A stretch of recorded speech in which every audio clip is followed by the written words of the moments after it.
সত্যবচন চ্যানেলে আপনাকে স্বাগতম। নমস্কার দর্শক বন্ধু।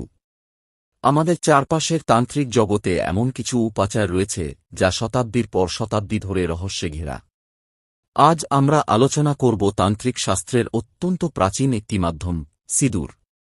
কিভাবে প্রাচীনকালে সিঁদুরকে বশীকরণের কাজে ব্যবহার করা হতো, এর পেছনের রহস্য কি, জানতে ভিডিওটি শেষ পর্যন্ত দেখুন। বশীকরণ মানে শুধু কাউকে নিজের আয়ত্তে আনা নয়, প্রাচীন মতে এটি ছিল মানুষের আকর্ষণ শক্তি বাড়ানো।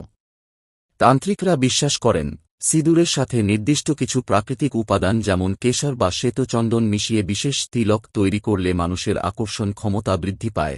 পদ্ধতির প্রথম ধাপ, একটি তামার পাত্রে অল্প শুদ্ধ সিঁদুর নিন। দ্বিতীয় ধাপ, মনের একাগ্রতা এবং ইতিবাচক চিন্তা বজায় রাখা। তৃতীয় ধাপ, শাস্ত্রে বর্ণিত নিয়ম অনুযায়ী নির্দিষ্ট দিনে, যেমন অমাবস্যা বা পূর্ণিমা, এই উপাচারটি পালন মনে রাখবেন। কারো ক্ষতি করার উদ্দেশ্যে বা অসৎ উপায়ে করা কোনো কাজই শুভ ফল দেয় না। তন্ত্র মানেই হচ্ছে মনের শক্তিকে জাগ্রত করা। এছাড়াও আপনি যদি না করতে পারেন, আমাদের নাম্বারে যোগাযোগ করুন এবং সমস্যা সমাধান করুন। নমস্কার, আমি শ্যামা তান্ত্রিক। আমি মা কালীর আশীর্বাদে জ্যোতিষ ও তান্ত্রিক মতে সব রকমের কাজ করে থাকি, যে রকম আপনাদের সমস্যা অনুসারে।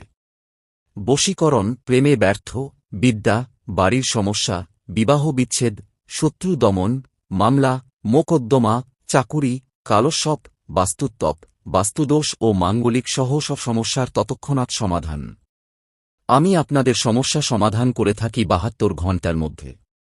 আপনি যদি আপনার জীবনে যে কোনো জটিল সমস্যা সমাধান করতে চান, তাহলে আপনি যোগাযোগ করুন নিচের কন্ট্যাক্ট দেওয়া নম্বরে।